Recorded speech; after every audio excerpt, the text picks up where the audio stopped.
तो finally bank of Maharashtra के द्वारा एक नोटिफिकेशन जारी किया गया है जो कि 30 अगस्त 2021 को जारी किया गया है। तो आज इसको हम डिटेल में डिस्कस करें। तो अगर आप इसे अप्लाई करने के लिए इंटरेस्टेड हो तो इस वीडियो से लास्ट तक जरूर बने रहिएगा। हे गाइस, मैं मौसम सिंह और आप देख रहे हैं अलग क्लासेस। चलिए वीडियो को शुरू करते हैं।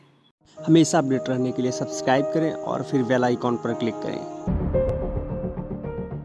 तो दोस्तों, यहाँ पर जो वैकेंसी है उसमें बहुत सारे पोस्ट जारी किए गए हैं। ठीक है, देख लेते हैं। सबसे पहले agriculture field officer, security officer, law officer, HR personal officer, IT support administrator, dBA, Windows administrator, product support engineer, network and security administrator, email administrator. Total अगर हम यहाँ पर देखें तो यहाँ आप देख सकते हैं कि किस किस कैटेगरी में कितने कितने पोस्ट हैं। ये पूरा आप डिटेल देख सकते हो। ठीक है, तो टोटल 190 पोस्ट हो जा रहा है सभी कैटेगरी को मिला के। इसके बाद बात करें यहाँ पर एज लिमिट क्या है, तो एग्रीकल्चर फील्ड ऑफिसर के लिए 20 से 30 वर्ष है, सिक्योरिटी ऑफिसर के लिए 25 से 35 वर्ष है, लॉ ऑफिसर के लिए 25 से 35 वर्ष है। इस हिसाब से इसके सामने आप देख सकते हो एज मेंशन किया गया है। ठीक है, एज रिलैक्सेशन भाई किसको किसको दिया जाएगा, यहाँ पर जो गवर्नमेंट की पॉलिसी है उसके हिसाब से यहाँ एज रिलैक्सेशन भी दिया जाएगा। जैसे कि एससी को हो गया, एसटी को हो गया, ओबीसी को हो गया, इनमें जिसको जिसको एज रिलैक्सेशन मिलता है उन्हें दिया जाएगा। बात आती है कि भाई क्या एलिजिबिलिटी क्राइटेरिया है। तो टोटल यहाँ पर पोस्ट की बात करें तो सबसे पहले बात कर लेते हैं एग्रीकल्चर फील्ड ऑफिसर। इसके लिए आपके पास 4 वर्ष का डिग्री यानी ग्रेजुएशन एग्रीकल्चर में, हॉर्टिकल्चर में, एनिमल हस्बेंड्री में, वेटरनरी साइंस में, डेयरी साइंस में, फिशरी साइंस में, ठीक है, पीसी कल्चर में, एग्री मार्केटिंग में एंड कॉपरेशन में, cooperation, banking, agro forestry, forestry, animal biotechnology. यहाँ पर बहुत सारी डिग्रियाँ दी हुई हैं, तो आप देख सकते हो इसमें होना चाहिए। ठीक है, और मिनिमम 60% रिक्वायर्ड परसेंटेज है जो कि आपको फुलफिल करना होगा। और अगर आप SC, ST, OBC, PWD category में आते हो तो 55% मार्क्स चाहिए। ठीक है, यहाँ एज की बात करें तो 20 से 30 वर्ष दिया हुआ है। वही रिजर्व कैटेगरी को एज में छूट भी मिल जाएगी। मिनिमम बॉन्ड पीरियड जो है वो 3 वर्ष का होगा जिस दिन आपकी ज्वाइनिंग होगी। ठीक है, एंड प्रोबेशन आपका 2 इयर्स का होगा। पूरा डिटेल दिया हुआ है। इतना डिटेल अगर हम डिस्कस करेंगे तो वीडियो बहुत लंबी होगी। दूसरा पोस्ट देख लेते हैं। दूसरा पोस्ट है security officer, MMGS scale second. ठीक है, 10 पोस्ट है। एंड अगर आपके पास बैचलर डिग्री हो तो आप इसे अप्लाई कर पाओगे। इसेंशियल एक्सपीरियंस कुछ मांगा गया है, जैसे 5 वर्ष आपका एक्सपीरियंस होना चाहिए। आप इंडियन आर्मी में ऑफिसर हो। ठीक है, एंड जो आपका रैंक है आपका वो कैप्टन या इससे बिलो नहीं होना चाहिए, एटलीस्ट कैप्टन या फिर इसके बराबर का कोई रैंक है। अगर नेवी में, एयरफोर्स में 5 ईयर कमीशन सर्विस में, तो आप इसे अप्लाई कर सकते हो। या फिर आपके पास 5 वर्ष का एक्सपीरियंस हो ऑफिसर ऑफ इक्विवेलेंट रैंक, इसके बराबर रैंक, यानी कि चाहे आप पुलिस में हो या फिर सेंट्रल पैरामिलिट्री फोर्सेस में हो या फिर सेंट्रल पुलिस ऑर्गेनाइजेशन में हो, तो आप इसे अप्लाई कर पाओगे। 25 से 35 यहाँ पर एज लिमिट है। एंड यहाँ मिनिमम बॉन्ड पीरियड 2 वर्ष का रहेगा जिस दिन आपकी ज्वाइनिंग होती है, और 1 वर्ष का यहाँ पर प्रोबेशन पीरियड रहेगा। डिटेल आप देख सकते हैं जॉब प्रोफाइल के बारे में, उसे हम डिस्कस नहीं करेंगे। फिर आती है बात लॉ ऑफिसर की। तो ये 10 पोस्ट है। एंड यहाँ पर आपके पास बैचलर डिग्री होना चाहिए लॉ में, जो कि बार काउंसिल के द्वारा अप्रूव भी होना चाहिए। और 60% मार्क्स यहाँ मांगा गया है। अगर आप SC, ST, OBC हैं तो आपको भी एटलीस्ट यहाँ पर 55% मार्क्स कंप्लीट होना चाहिए। ठीक है, आपके पास स्पेशल नॉलेज होना चाहिए बैंकिंग लॉ का, कंपनी लॉ का, लेबर लॉ, कॉन्स्टिट्यूशनल लॉ। इसके अलावा experience in drafting of pledging and documents, proficiency in computer applying, यानी कि कंप्यूटर से रिलेटेड भी एक प्रोफिशिएंसी होनी चाहिए। ठीक है, और एक्सपीरियंस भी आपको चाहिए एटलीस्ट 5 ईयर का आपके अपने क्षेत्र में। एज की बात करें तो 25 से 35 वर्ष वाले इसे अप्लाई कर पाएंगे। 2 वर्ष यहाँ पर जिस दिन ज्वाइनिंग होगी तब तक आपकी सर्विस की पीरियड रहेगी। एंड प्रोबेशन 1 वर्ष का रहेगा। अगली जो पोस्ट है वो है personal MMGS scale second, 10 post है। यहाँ पर भी ग्रेजुएट अगर आप हैं तो आप इसे अप्लाई कर सकते हो, या फिर आपके पास फुल ग्रेजुएट कोर्स आपके पास 2 इयर्स का होना चाहिए। डिस्टेंस मोड में अगर होगा तो एप्लीकेबल नहीं आप माने जाएंगे। ठीक है, या फिर आपके पास 2 इयर्स का full time post graduate diploma है पर्सनल मैनेजमेंट में, इंडस्ट्रियल रिलेशन में, HRD, social work, labour law, तो आप इसे अप्लाई कर सकते हो। 60% मार्क्स चाहिए। अगर आप SC, ST, OBC, PWD आते हो तो 55%। ठीक है, इसेंशियल एक्सपीरियंस यहाँ पर भी 3 वर्ष का एक्सपीरियंस चाहिए। ठीक है, 3 वर्ष का एक्सपीरियंस चाहिए आपके रिलेटेड फील्ड में।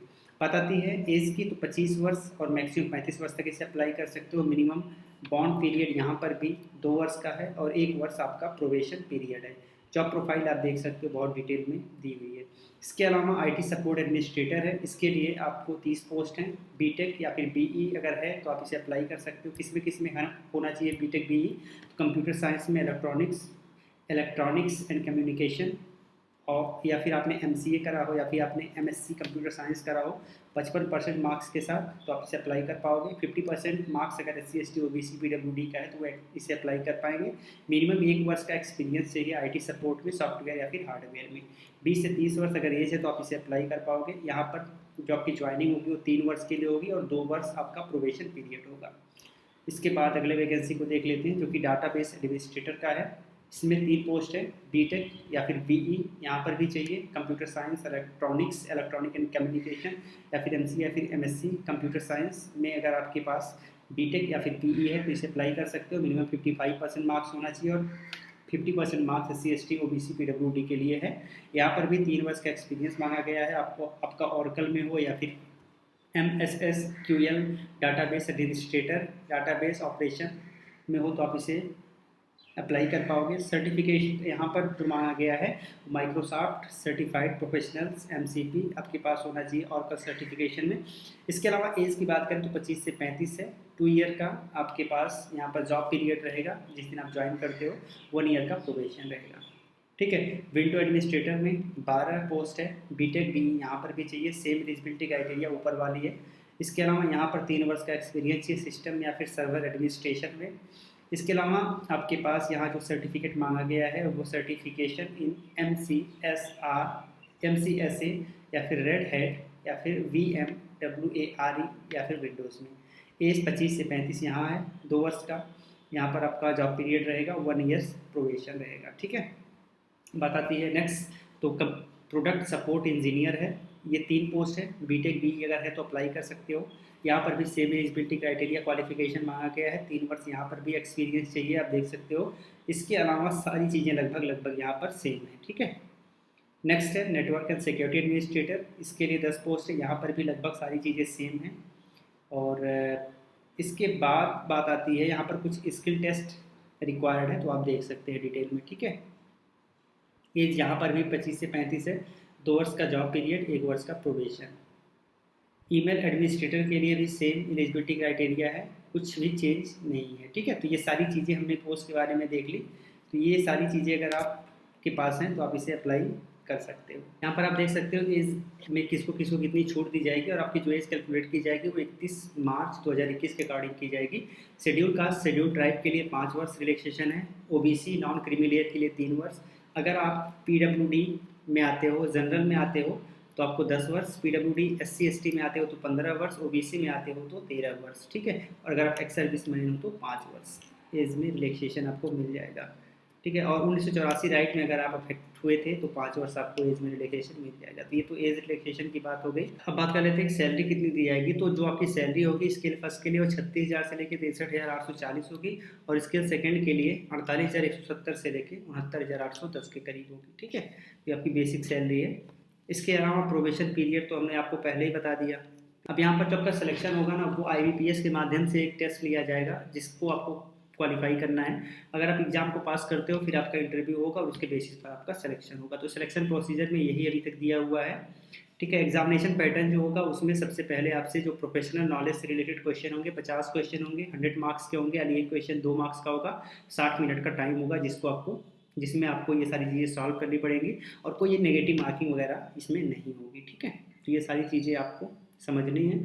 यहाँ पर आप देख सकते हो बहुत सारे सेंटर दिए हुए हैं अलग अलग स्टेट में, तो वो सारे सेंटर में आप अप्लाई कर सकते हो। फीस वगैरह आप देख सकते हो कितनी है। तो जनरल EWS OBC के लिए 1,000 रुपये फीस है, 180 रुपये GST है तो 1180 रुपये हो जाएगा। SC ST के लिए 100 रुपये, 18 रुपये GST है तो 118 रुपये हो जाएगा। PWD को फीस में छूट है और वुमेन कैंडिडेट को फीस में छूट है। ये ऑफिशियल वेबसाइट है बैंक की, तो यहाँ से जाके आप इन्फॉर्मेशन ले सकते हो। बाकी सारी चीज़ें तो हमें लगभग कवर ही करनी है। तो अब सेशन को क्लोज करते हैं। इसे आप कब से अप्लाई कर पाओगे यहाँ से देख सकते हो। आप 1 सितंबर 2021 से अप्लाई कर पाओगे, 19 सितंबर 2021 इसकी लास्ट डेट है। ठीक है। सेशन आपको कैसा लगा कमेंट में लिखिए जरूर बताइएगा। अच्छा लगा हो तो लाइक और शेयर कर दीजिएगा। ठीक है। तो अगर आपका कोई प्रश्न है तो आप सीधे हमसे इंस्टाग्राम पर पूछ सकते हैं। इंस्टाग्राम से जुड़ने के लिए हमें @अलग क्लास से लेके आपको सर्च करना पड़ेगा या फिर इसी वीडियो के डिस्क्रिप्शन में जाएंगे तो वहाँ पर भी सोशल साइंस की लिंक है, वहाँ से भी आप हमसे जुड़ सकते हैं। तो आपने पूरी वीडियो को देखा, इसके लिए बहुत बहुत धन्यवाद। जय हिंद।